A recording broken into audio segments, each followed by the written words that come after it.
Hi, welcome to universal infinite. ఈరోజు గోంగూర పచ్చడి తయారు చేసే విధానం చూద్దాం. ముందుగా కడాయి ఒకటి తీసుకుని దానిలోకి నూనె పోసి నూనె బాగా వేగనివ్వాలి. నూనె బాగా కాగిన తర్వాత దానిలోకి పచ్చిమిర్చిని యాడ్ చేసేసి ఆ పచ్చిమిర్చి మొత్తం కూడా దూరగా వచ్చే వరకు ఆ నూనెలోనే ఫ్రై అయ్యేంత వరకు పచ్చిమిర్చిని మనము వేగించుకోవాలి.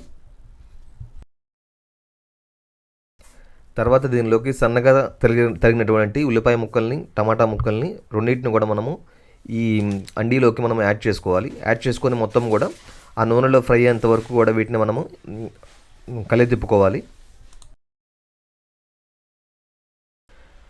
తర్వాత ఈ అండీలోకి ఫ్రెష్గా కడిగినటువంటి గోంగూరని మనము ఈ అండీలోకి యాడ్ చేసుకోవాలి. యాడ్ చేసుకున్న తర్వాత మొత్తాన్ని కూడా తిప్పుకొని పచ్చిమిర్చి మొత్తం కూడా వేగేంత వరకు, తర్వాత ఉల్లిపాయలు, టమాటాలు మొత్తం కూడా వేగిన తర్వాత మనం ఈ ఫ్రెష్ గోంగూరని యాడ్ చేసుకోవాల్సి ఉంటుంది. అలా యాడ్ చేసుకోవడం వల్ల ఏమవుతుందంటే ఈ గోంగూర కూడా వెంటనే మనకి ఉడుకుతుంది. సో ఆటోమేటిక్గా అది ఆ మిక్స్డ్ మిశ్రమం మొత్తం కూడా మిక్స్ అయి ఉంటుంది.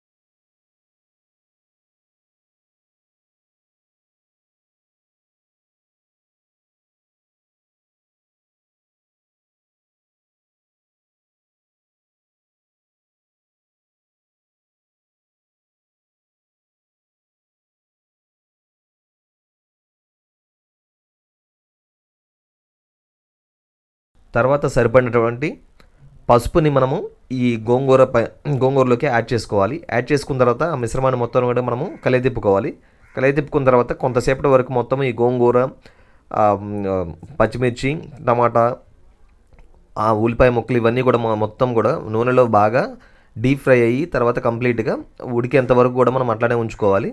ఆ తర్వాత మెత్తగా ఉడుకుతాయి. సో ఉడికిన తర్వాత ఆ మిశ్రమాన్ని మొత్తాన్ని కూడా మనము మిక్సర్లో గ్రైండర్లో గ్రైండ్ చేసుకోవాల్సి ఉంటుంది. లేదంటే అట్లా కాకుండా మనము కొంచెము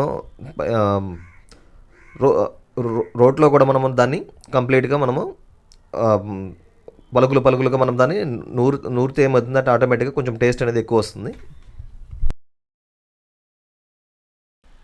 ఇలా గోంగూర పచ్చడి మొత్తం కూడా కంప్లీట్గా ఉడికిన తర్వాత దానిలోకి మనము కరివేపాకు అనేది కొంచెం శుభ్రంగా నీట్గా కడిగినటువంటి కరివేపాకును మనం పైన యాడ్ చేసుకోవచ్చు.